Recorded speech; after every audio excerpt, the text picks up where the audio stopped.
tu vois Eric, je suis en train de nettoyer le pain, pain d'Alep.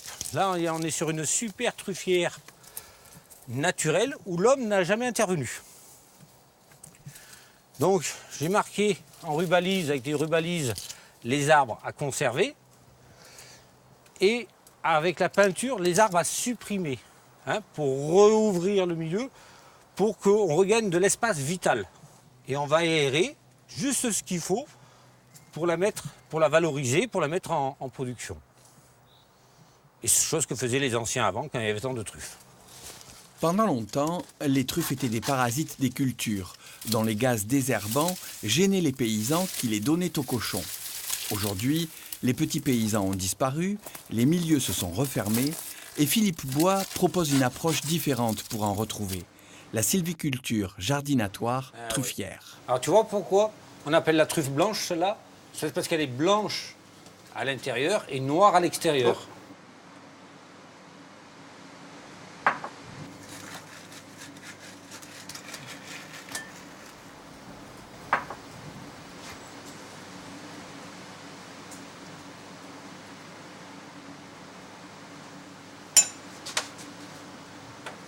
Et ben voilà, 2 minutes et c'est prêt. 2 minutes tu mets juste pour faire chauffer. Juste pour faire chauffer la truffe. Voilà. Faut pas qu'elle le cuise. Jamais. Alors, on va gratter un peu.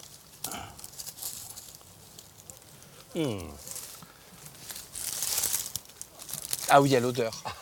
Il y a l'odeur, c'est incroyable.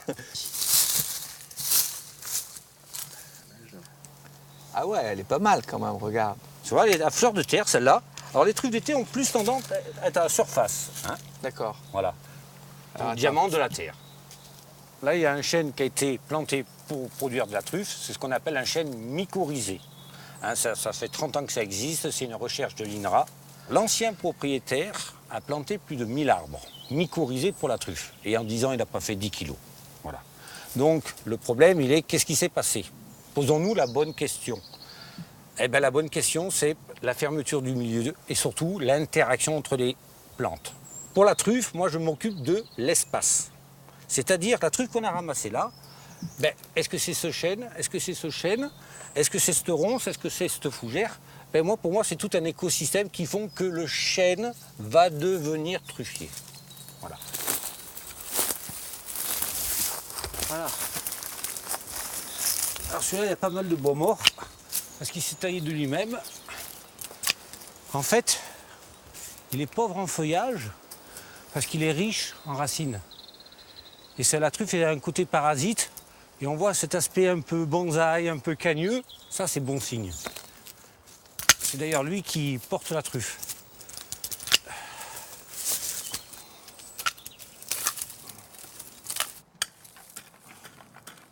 En griffant, on oxygène la terre. Donc plus d'oxygène, plus de vie. Bactéries, protozoaires, vers de terre. Voilà, ça c'est un petit griffage.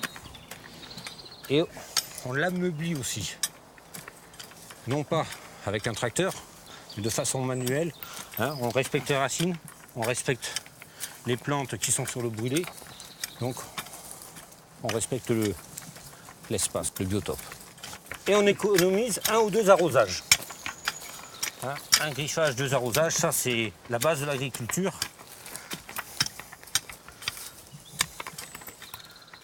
Mais je suis paysagiste. On était conditionné à produire. Il fallait mettre de l'engrais chimique, c'était il y a 30 ans, du désherbant. Bon, maintenant on a fait la renverse, comme on dit. Non, maintenant c'est de respecter la nature, donne à la nature et la nature te le rendra. Si on était à 3 € le kilo, ça ne serait même pas la peine d'investir, quand même un investissement financier. Un arbre, c'est du bois, bien sûr, mais c'est avant tout un être vivant. Et cette sensibilité m'a permis de comprendre tout ça et de créer un équilibre. Là, tu as un équilibre pour produire de la truffe. Un détail, des coordonnées, un commentaire, rendez-vous sur le site de Prioritaire. Oui, là, c'est bien ma fifi. Tiens, là, c'est bien. Oui, tiens.